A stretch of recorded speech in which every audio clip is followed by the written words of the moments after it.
Dans cette vidéo, on va parler de quand partir en Polynésie française en fonction de différents critères, à savoir la haute saison touristique, la basse saison touristique, les saisons pour qu'il fasse beau, le meilleur temps, qu'il fasse sec, la période des baleines, la période du Heiva, du festival de danse et de chant polynésien. Donc voilà, toutes ces questions vont vous permettre de savoir et de cerner quand est-ce qu'il faut partir au mieux en fonction de votre profil. Et on va vous donner nos recommandations personnalisées sur, selon nous, quels sont les mois à privilégier.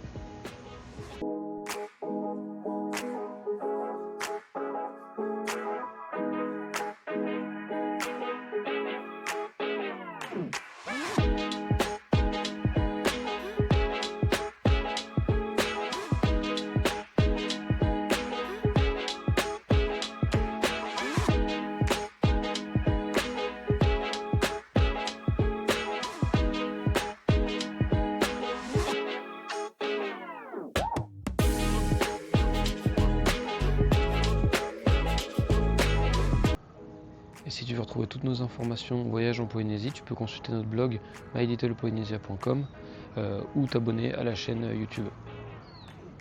Il y a 3 critères clés selon nous à prendre en compte. Tout d'abord, c'est le climat, saison sèche versus saison des pluies, la saison touristique si vous êtes en haute saison ou en basse saison, et la partie plutôt nature, c'est-à-dire la saison des baleines.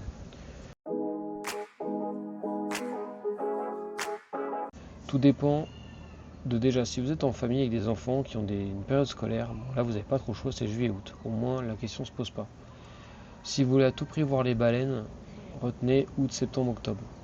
Ensuite, si vous voulez un voyage plus orienté, voyage à budget un peu serré, ou moins de monde, là c'est la période du coup de novembre à avril, et idéalement en essayant d'éviter le décembre, janvier, février qui est le pic de la saison des pluies. Et ensuite, si vous voulez vraiment le voyage météo parfaite, lune de miel ou vraiment pour cocher toutes les cases et prendre le moins de risques possible sur la météo, c'est de mai à octobre.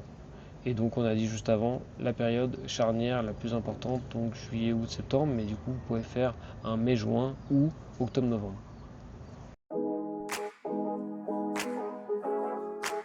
Haute saison versus basse saison touristique. Donc la haute saison touristique, c'est globalement entre mai à fin octobre, début novembre. Le pic de la saison, c'est juillet, août, septembre. A noter que si vous venez en août-septembre, il faut réserver plus d'1 an à l'avance parce que vous allez avoir peu de disponibilité, surtout sur les îles plus isolées. Mais l'avantage c'est que la météo elle est plus stable, vous allez avoir moins de risques de mauvais temps. La contrepartie de ça c'est que les prix sont plus élevés, il y a une forte fréquentation et du coup il y a des îles où vous n'allez même pas pouvoir avoir accès. La basse saison touristique ça va être du coup de novembre, décembre jusqu'à avril. Les mois avril, mai, octobre, novembre, selon nous, c'est une bonne période pour partir. Il y a moins de touristes, là il y a les bons prix. Vous avez une météo qui est souvent bonne. Donc c'est le parfait compromis entre météo et prix. Et surtout disponibilité. La saison des baleines, ça commence à partir de fin juillet, mais en général, il faut viser sur août pour être sûr de voir les baleines jusqu'à novembre. Et c'est très réglementé en Polynésie, donc en fait il y a des périodes légales pour pouvoir aller voir les baleines que les prestataires respectent vraiment bien. Donc il faut bien regarder chaque année quand est-ce qu'il y a la période d'ouverture. Mais en général, elle se situe de fin juillet jusqu'à fin novembre. Et la meilleure expérience selon nous pour voir les baleines, c'est idéalement septembre, octobre, parce que les baleines sont moins farouches et qu'elles ont mis bas avec leur petit qui est en train de grandir et qui joue dans l'eau. Donc vous allez voir la baleine avec son baleineau qui vont sauter dans l'eau et qui vont s'amuser. Donc en termes d'expérience, c'est vraiment exceptionnel. Voilà, donc retenez fin août, septembre, octobre pour voir les baleines, c'est top. Donc les îles qu'on fait en premier, on va dire quand on voyage en Polynésie, Tahiti, Moorea, Bora Bora, Raiatea, pour ne citer qu'elles.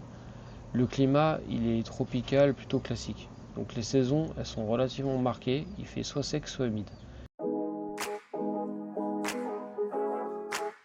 Donc l'archipel des Marquises, c'est plus proche de l'équateur, donc il y a moins d'impact de la saison des pluies, et ça peut même être bien de visiter en saison humide. Donc c'est un peu différent, la météo dans les Marquises est un peu différente du reste de la Polynésie. Il faut noter qu'entre Tahiti et les Marquises, vous avez à peu près 3h30, 4h de vol, donc ça fait quand même des sacrées distances, c'est pour ça qu'il y a des différences assez importantes en termes de climat.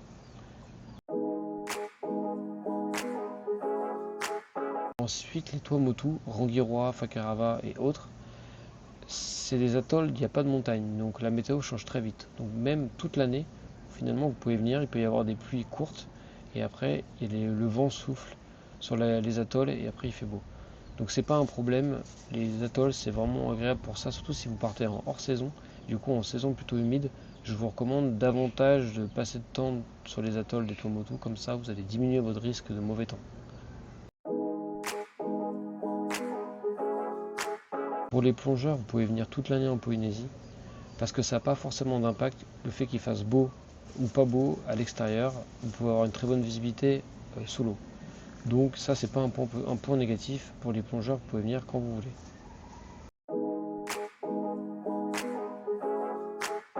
Autre point clé, à savoir que si vous venez en Polynésie française et faire une croisière en catamaran par exemple, ça peut être très bien de faire ça toute l'année et même hors saison, notamment dans les îles sous le vent par exemple, qui sont quand même sujets, donc l'archipel de la Société, qui sont sujets à un mauvais temps en décembre, janvier, février, parce que dès que vous allez être sur l'eau, ça va pas être le même climat. La Polynésie c'est très montagneux sur les îles de la Société, donc dès que vous allez être sur une île très vallonnée, typiquement Moorea, là où je me trouve, juste devant moi il y a la montagne, c'est très nuageux, et juste derrière moi il y a l'océan, et du coup c'est très bleu comme on peut voir. Donc ça c'est un point à prendre en compte, et dès que vous êtes en catamaran, bah, le climat n'est pas le même. Et du coup ça va pas être un problème le fait qu'il fasse pas très beau, sauf les jours de vraiment tempête pour le coup, mais sinon c'est pas forcément un frein, parce que quand vous êtes sur l'eau, vous allez beaucoup moins ressentir le mauvais temps.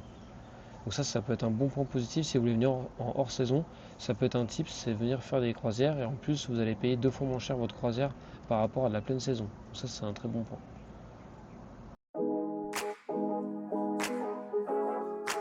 Combien de temps à l'avance vous réservez votre voyage? Parce que si vous réservez votre voyage vraiment en last minute, vous voulez vraiment faire du jour un peu au lendemain, partez plutôt hors saison, vous n'aurez pas de problème comme ça d'hébergement et les vols seront vraiment pas chers. Même internationaux, quelques semaines avant, si vous êtes en hors saison, c'est pas cher.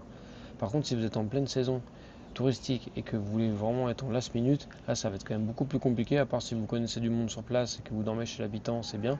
Mais sinon, vous n'allez pas avoir de disponibilité sur les îles, etc. Type Fakarava, Mopiti. Et je connais plein de gens qui veulent venir et ils réservent pas à l'avance et en fait il n'y a plus de logement disponible, tout simplement. Parce qu'il n'y a pas une offre très importante de logement. Donc si vous êtes vraiment un peu baroudeur last minute et vous voyagez longtemps en Polynésie, privilégiez vraiment la basse saison. Et si vraiment vous voulez que tout soit bien organisé, la météo optimisée, réservez plus d'un an à l'avance, comme ça vous serez tranquille et vous aurez vraiment le choix sur les hébergements et vous ne paierez pas trop cher vos billets d'avion.